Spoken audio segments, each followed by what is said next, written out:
मंडळी, आज तयार केली मोदकाची भाजी. कशी केली चला मी सांगते. मोदकाची भाजी बनवण्यासाठी इथे थोडासा खोबऱ्याचा खीस घेतला, थोडीशी हळदी पावडर, जिरे, लाल तिखट, अमकं डमकं चवीनुसार मीठ, थोडंसं तेल घालायचं आणि मसाला छान रेडी करून घ्यायचा. आणि बेसन पिठाची अशी लाटी करून आपल्याला छान असा मोदक बनवून घ्यायचा. थोडंसं बाजूने पाणी लावायचं, आतमध्ये मसाला भरायचा आणि छान मोदक तयार करून घ्यायचा.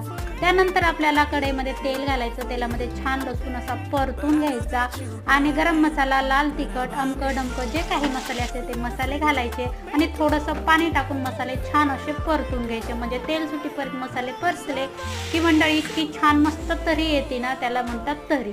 नंतर आपण वाटून घेतलेला मसाला, हा मसाला खोबरं आणि कांदा, धनी दगडफूल आणि फुटाणे हे छान मी मिक्सरला बारीक करून घेतलेलं आहे. त्यानंतर भाजीला छान उकळी आली की आपण केलेले मोदक याच्यामध्ये सोडून छान शिजून घ्यायचे. पहा मंडळी, आपली मोदकाची भाजी आहा किती छान मस्त अशी रेडी झालेली आहे. कशी वाटली कमेंटमध्ये